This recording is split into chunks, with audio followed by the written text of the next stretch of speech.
I'd like to tell you about a case and an experience I had handling a personal injury dog bite case a number of years ago. It was a case, a pretty extreme case, where I represented a teenager who was bitten by a pit bull that was being maintained at a church in Los Angeles. And it was a very difficult case because the church became the defendant. And that raised issues that made the case much more difficult than a normal case would be. In any event, this young man, we couldn't get a settlement. The church would not admit that they were responsible in any way for this dog biting my client. My client had spent probably 3 weeks in hospital because the bite was so bad.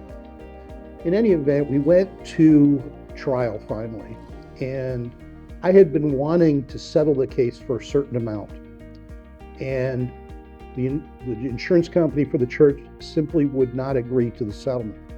But on the courthouse steps, they did agree. And at that point, I felt that I had prepared for trial. I felt that I had a good case. I felt I had a winnable case. So I looked at my client, who had then just turned 18 and was now an adult. And I said to him, "Do you want me to accept the settlement that we wanted all along, or should we go to trial?" And he asked me my opinion, and I said, "Well, I'm confident we can win your case. And frankly, I've now prepared for trial, and I don't like to settle cases on the courthouse steps because the insurance company could have offered that money a long time before, but they forced us to go to trial." So I said to my client, I said, "My opinion is we go to trial."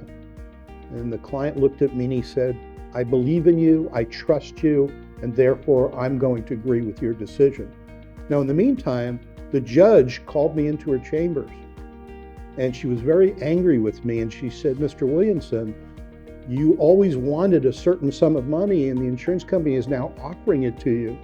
Why won't you take it?" And I said, "Because they forced me to prepare and be ready for trial. I'm here ready to start the trial, and now it's too late." So we tried that case, and I did win that case, and I got substantially more than what the insurance company had offered. At the end of the day, that was an incredible experience for my client because he believed in me, he trusted me, and the outcome proved what I had told him, that we could do better and we could win the case, and we did.